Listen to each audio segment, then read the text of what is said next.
penjaga gawang bukanlah sebuah pajangan di tengah kotak gawang. Terjemahan dari istilah kiper dalam bahasa Inggris itu tidak hanya bertugas untuk menangkap dan atau menghalau bola yang mengarah ke gawangnya. Lebih dari itu, penguasa gawang berukuran 2,44 kali 7,32 meter itu pun turut berperan dalam suatu penyerangan bagi rekannya. Bahkan, tidak jarang seorang penjaga gawang bisa mencetak gol langsung ke dalam gawang lawannya, atau bermain atraktif dan mendapat sorakan penonton. Pada tanggal 22 Oktober 1929 adalah sebuah tanggal di mana salah seorang kiper terbaik yang pernah bermain di muka bumi ini lahir di Moskow. Ya, dia adalah Lev Ivanovich Yashin.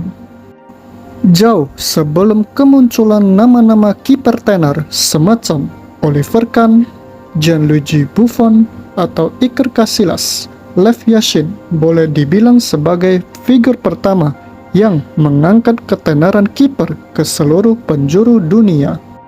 Yashin sendiri tak hanya membantu klubnya meraih berbagai titel, namun juga merevolusi bagaimana seorang penjaga gawang melakukan tugasnya. Bahkan, banyak yang mengatakan jika Yashin adalah pelopornya kiper modern. Tak heran jika Yashin dijadikan ikon bagi kiper-kiper lainnya. Dan tak heran juga jika IFFHS, yaitu sebuah organisasi yang diakui oleh FIFA, ditujukan untuk mencatat sejarah-sejarah sepak bola di dunia, menobatkannya sebagai penjaga gawang terbaik dunia abad 20. Di usia 13 tahun, Yashin kecil sempat bekerja di sebuah pabrik senjata. Karena di perusahaan tersebut terdapat klub sepak bola, Yashin pun mengikutinya. Namun, Yashin tak membatasi pilihannya hanya pada sepak bola. Bahkan, hoki es pun pernah ia geluti. Tercatat, pada 1948, Yashin muda bergabung dengan Dinamo Moskow.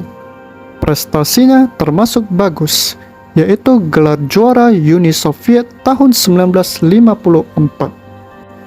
Hoki es dan sepak bola sempat menciptakan kebingungan bagi dirinya.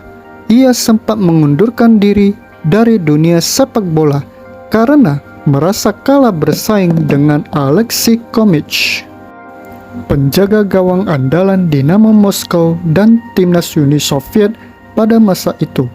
Namun, garis nasib memihak Yashin. Khomich mengalami cedera sehingga Yashin menggantikan posisinya. Sejak itu, Yashin pun menjadi penjaga gawang utama Dinamo Moskow dan kemudian timnas Uni Soviet.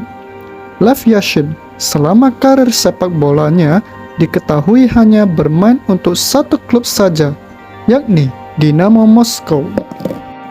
Bersama klub ini, ia meraih 5 gelar juara Liga Uni Soviet, yakni pada tahun 1954, 1955, 1957, 1959, dan 1963, serta 3 gelar juara Piala Uni Soviet, yakni pada tahun 1953, 1967, dan 1970.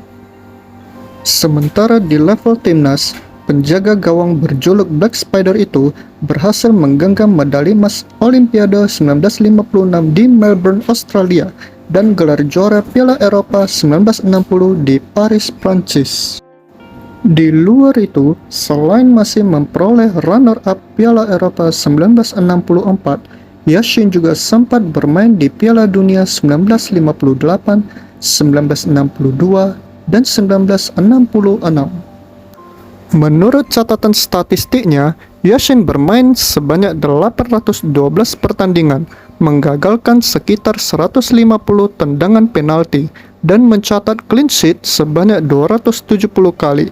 Yashin pun masih bermain untuk timnas Uni Soviet di Piala Dunia 1970, namun bukan sebagai penjaga gawang utama dan hanya menjadi asisten pelatih.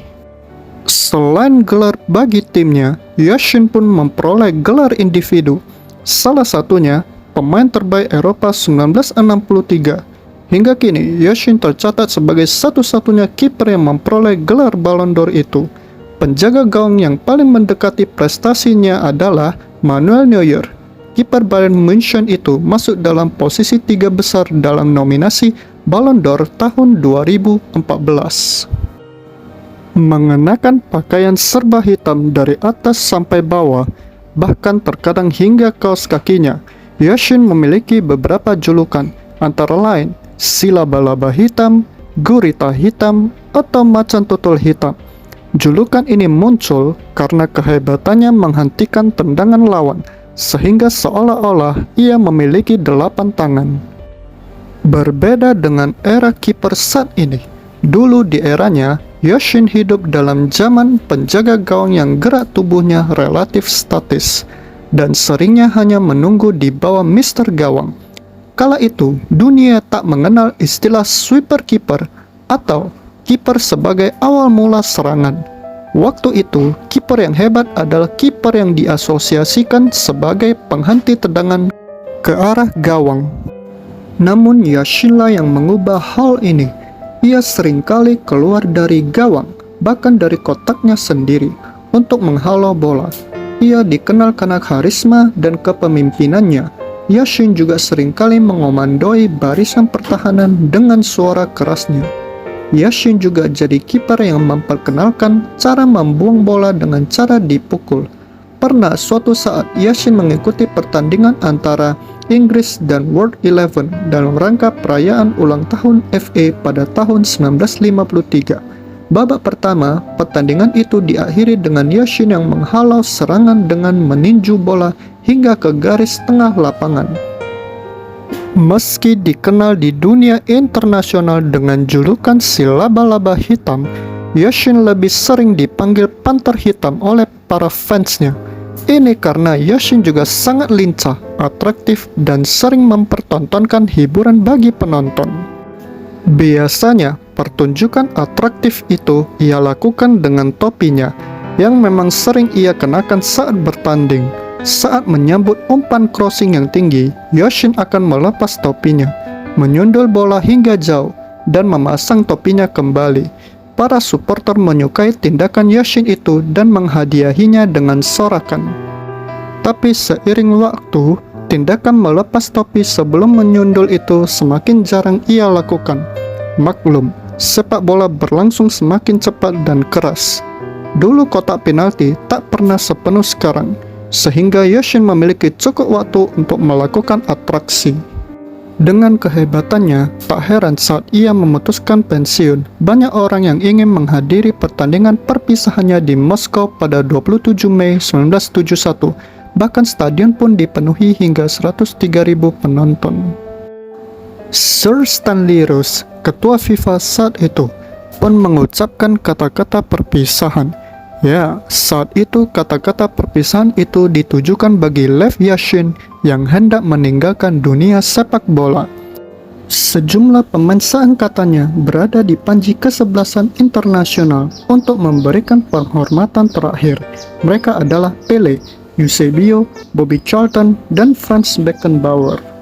Sederet nama penting itu menunjukkan bagaimana berharganya seorang Lev Yashin di dunia sepak bola internasional. Jakarta, 14 Maret 1970, lebih kurang 90.000 penonton tampak memenuhi Stadion Utama Senayan. Diadakanlah pertandingan persahabatan internasional dan pertandingan tersebut berakhir dengan skor 1-0 yang dimenangkan oleh Lev Yashin CS atas Sucipto Sontoro CS. Kemudian pada tahun 1971, cedera lutut parah yang dialami Yashin telah membuatnya memutuskan untuk gantung sarung tangan. Cedera itu pula lah yang membuatnya terserang komplikasi, dan pada tahun 1986 salah satu kakinya harus diamputasi karena terjangkit tromboplebitis, yaitu suatu penyakit di mana gumpalan darah di pembuluh darah kakinya menyebabkan rasa nyeri.